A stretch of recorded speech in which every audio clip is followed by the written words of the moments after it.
बड़ा अंतर्राष्ट्रीय आयोजन था और आपने देखा होगा कि आपके जो सहयोगी हैं, चाहे समाजवादी पार्टी हो, तृणमूल कांग्रेस हो, बीएसपी हो, सबने निंदा की और सवाल खड़े किए जिस तरीके से यूथ कांग्रेस ने प्रदर्शन किया। आरजेडी ने भी सवाल खड़े किए, तमाम सहयोगियों ने आपके सवाल खड़े किया और उसको प्रधानमंत्री ने एक्नॉलेज भी किया, उनको साधुवाद दिया आपके सहयोगियों को कि कांग्रेस के इस रवैये के खिलाफ उन्होंने किया।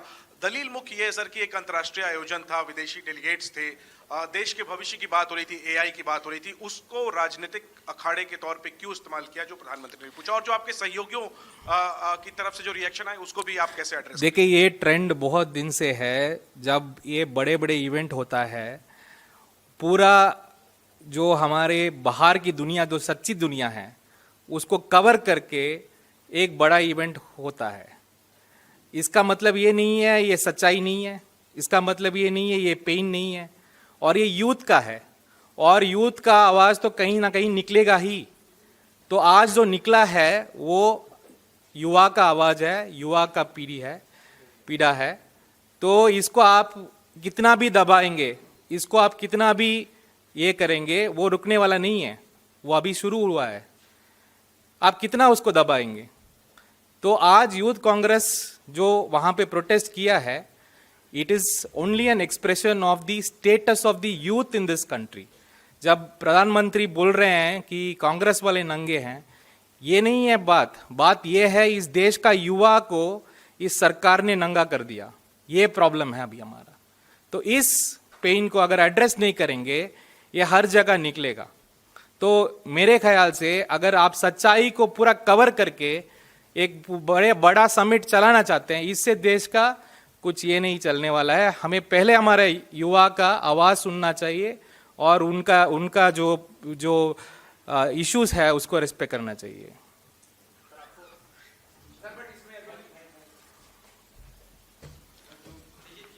सर, लेकिन जो सवाल है वो तो यही है ना कि जो आपके सहयोगी दल हैं उन्होंने तो कांग्रेस के इस प्रोटेस्ट की, यूथ कांग्रेस के इस प्रोटेस्ट की लगातार जो है वो विरोध किया है, बल्कि भर्त्सना की है कि और विरोध के और भी कई साधन और शक्ल सूरत हो सकती है। लेकिन इस तरीके से देश का एक बड़ा आयोजन जब फिर उस स्टेज पर जाकर के ये प्रदर्शन नहीं करना चाहिए।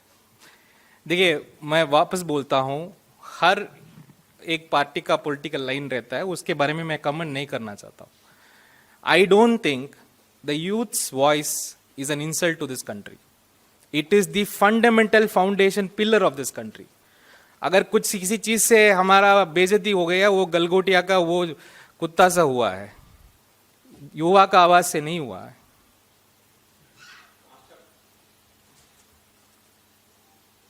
आप बार बार यूथ की जिक्र कर रहे हैं, तो क्या ये माना जाए कि यूथ के भ्रष्टाचार, बेरोजगारी और इन सारे मुद्दों को लेकर युवाओं में जो आक्रोश है वो आने वाले समय और भी जगह दिखाई देगा?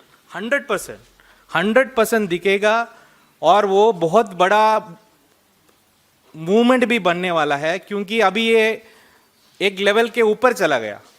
क्योंकि अभी जो भी होप्स थे उनके ऊपर, उनका जो है अभी ये ट्रेड डील ने उसको भी खत्म कर दिया।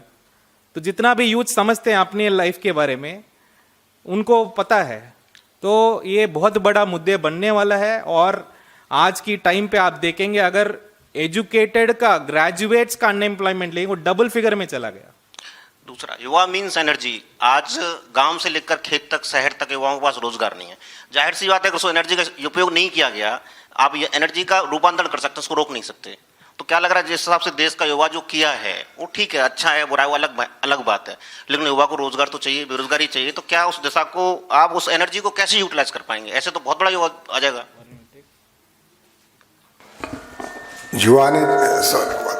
युवा ने अपनी जो बात रखी वो कब रखी और कहाँ रखी? पहले तो युवा स्वयं बोलते हैं।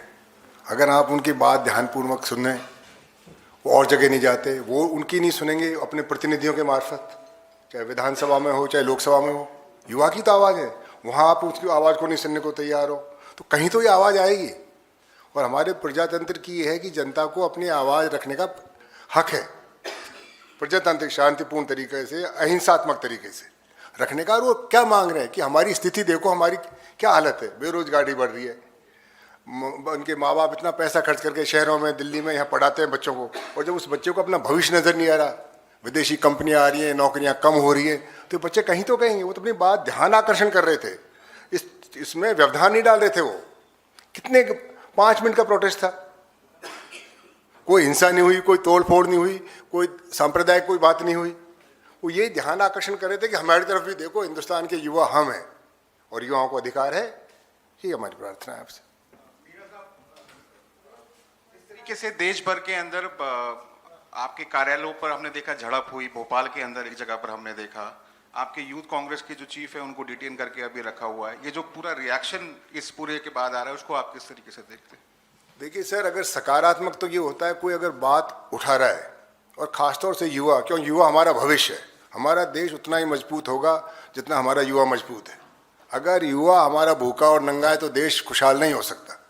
तो बात सुने, उनको एड्रेस करें, प्रॉपर फोरम जो आपके पास हैं, एजेंसीज हैं, जो भी आपका तरीका है। आपको कहाँ जाए युवा?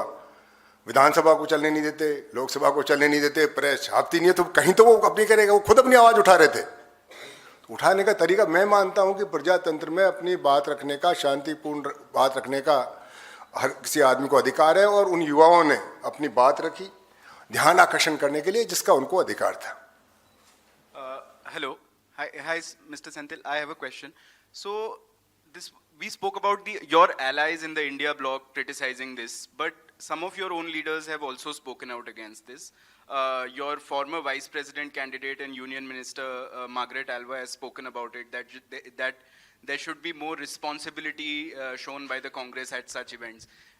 Has a message been sent from Delhi to regional leaders and leaders in other states to not make such remarks in the future? देखिए, see, Congress party's line is there, and that is very clear. And in Congress, we have our leaders. Today's in social media, they express their personal views. These views cannot be taken as the party's views. And in Congress, there is always this freedom to express your views. And you have seen this in many other matters also. So I don't think we have to give that much of importance to those things. Sir, जैसा आपने बताया कि देश के अलग अलग हिस्सों में कार्यालयों में रेड डाली जा रही है, हिमाचल सदन से लेकर अलग अलग हिस्सों में, तो कांग्रेस की तरफ से क्या कोई लीगली इस मामले में स्टैंड लिया जा रहा है? दूसरा सर, दिल्ली पुलिस ने कोर्ट में ये बोल के रिमांड ली कि ये जो प्रदर्शन था वो जेनजी से प्रेरित था। नेपाल में जिस तरीके से जेनजी वाला प्रोटेस्ट हुआ उससे प्रेरित था। तो क्या कांग्रेस की कोई ऐसी स्ट्रेटेजी थी, या कांग्रेस का इसको दिल्ली पुलिस के टेक को लेकर क्या बोलना है? नहीं, मुझे समझ में नहीं आ रहा वो क्या ढूंढ रहे हैं। अभी इतना रेड मार के क्या ढूंढ रहे हैं? देखिए, ये सिंपल सा बात है। अगर आपको देखना चाह रहे हैं तो आप देख सकते हैं, ये युवा का बहुत बड़ा बर्निंग इशू है कि उनको आने वाले समय में ये जो एआई इस चीज़ का भी आ रहा है, एडिशनल प्रेशर हो रहा है उनका। किसी मैंने रिपोर्ट पढ़ा, लास्ट 9 months में पूरे आईटी कंपनीज मिलके 3 digit फिगर नहीं क्रॉस किया रिक्रूटमेंट का, क्योंकि सबको लग रहा है कि ये आने के बाद हमें रिक्रूटमेंट नहीं करना चाहिए और हमें एक्चुअली अभी already we have to lay of.